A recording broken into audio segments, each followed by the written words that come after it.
This is an earthquake simulation that we'll watch.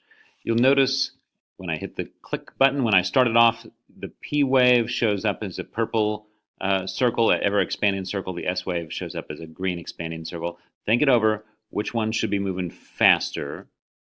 And should they be spreading out or getting closer together to each other, the two P wave circles and the S wave circle?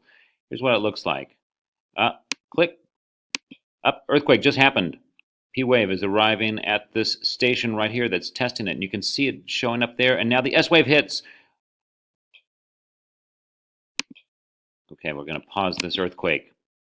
Right here, might be difficult to see, but right here is the P wave hit, a little squiggle in the kick. There, you got a little kick in the seismograph, and then the S wave hit, much bigger kick.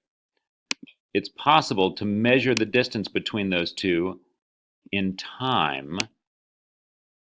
So the distance between those two, one arrived after 148 seconds, one arrived after 255 seconds. So the time difference is 107 seconds right there, which means that this location, this earthquake must have happened 860 kilometers from this spot, from this recording station. Let's run another example. Let's move those away. I'm going to reset this. We can make this earthquake happen any place, and we can make the recording station happen any place.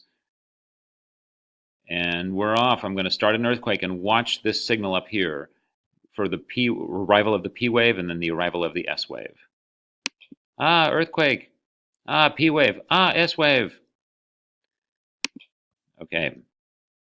We'll turn on this little time probe thing here too. You can see this kick, little one, is the P wave.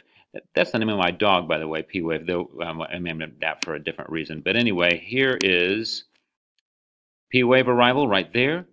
S wave arrival is when the big kick comes.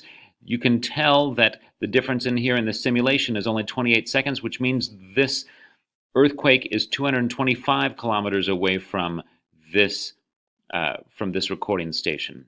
That's the way that works. Don't fret about the math right now. Just trust the process that measuring the distance in time, the difference in time between the arrival of the P wave and then the arrival of the S wave, you can figure out how far away an earthquake happened from some certain recording station.